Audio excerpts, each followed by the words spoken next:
নমস্কার, মানি মেকিং মাইলেজের যাত্রা আজকে আবার আমরা শুরু করছি 10 সেপ্টেম্বরের নিফটি অ্যানালিসিস দিয়ে। আজকে নিফটি আমরা দেখতে পাই যে গ্যাপ আপ ওপেন দিয়ে দিন শুরু করেছিল, কিন্তু তারপরে নিফটিকে সারাদিন আমরা সাইডওয়েজই দেখতে পাই। নিফটিকে আজকে সাপোর্ট দিয়েছিল আইটি ইন্ডেক্স, প্রায় সমস্ত লার্জ ক্যাপ আইটি স্টকে আমরা একটা ভালো মোমেন্টাম আজকে দেখতে পেয়েছি। যেহেতু ব্যাংক নিফটির কাছ থেকে নিফটি তেমন কোনো সাপোর্ট পায়নি, তার উপর আবার এসএমবিসি বলে একটা জাপানিজ কোম্পানি কোটাক মহিন্দ্রা প্রায় 6,100 কোটির স্টেক সেল করে দিচ্ছে, যার জন্য হয়তো আগামীকাল ব্যাংক নিফটির আবার একটু বেয়ার থাকতে পারে। যাই হোক, আমরা নিফটিতে ফেরত আসছি। নিফটি এখন সাপোর্ট নিচ্ছে একটা ট্রেন্ড লাইনের উপর। যতক্ষণ এই ট্রেন্ড লাইনের উপরে নিফটি ট্রেড করছে, আমরা ধরেই নিতে পারি যে নিফটি একটা বুল জোনে ট্রেড করছে।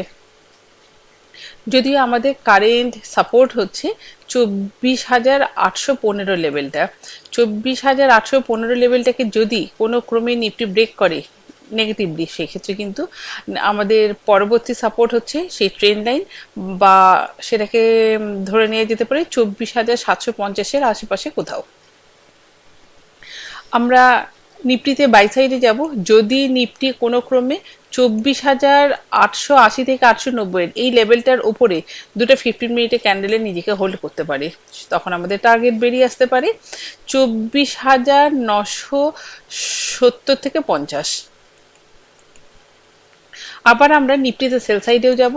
যদি আমরা কোনো ক্রমে নিফটিকে 25,020 থেকে 24,970 এই লেভেলটার মধ্যে পাই, আমরা নিফটিতে কিন্তু একটা সেলার রাইজও করব। আর বাইচান্স যদি কালকে গ্যাপ আপ ওপেন হয়েও নিফটি এই 25,000-এর আশেপাশে কোথাও ওপেন হয়, সেক্ষেত্রে কিন্তু আমরা একটা ফোর্স সেলিং এ যাব। কারণ বারংবার এই 25,000-এর আশপাশ থেকে নিফটিতে একটা ভালো রেজিস্ট্যান্স ফেস করতে দেখা গেছে। অপশন চেনে যদি আমরা এখন ফেরত যাই, অপশন চেনেও আমরা দেখতে পাবো যে 24,900 লেভেলটাতে প্রচুর কল রাইটিং ডেভেলপ হয়ে রয়েছে।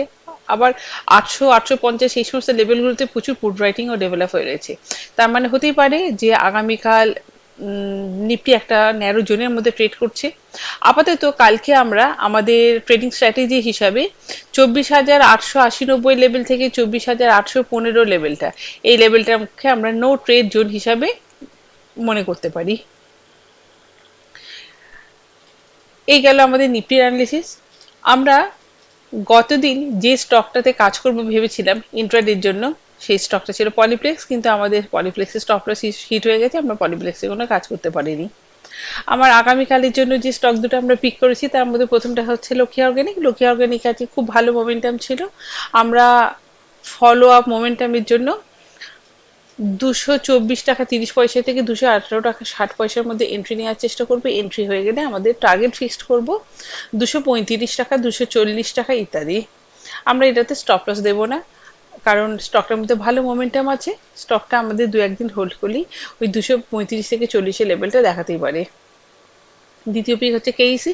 কেইসি আমরা 874 থেকে 865 এর লেভেলে এন্ট্রি নেওয়ার চেষ্টা করবো। এন্ট্রি হয়ে গেলে আমরা স্টপ লস হিসেবে অবশ্যই মেনটেন করব 860 লেভেলটা, আর আমাদের টার্গেট বেরিয়ে আসবে 890 লেভেলটা। কালকের জন্য এইটুকুই। Thank you, good night, best of lakh.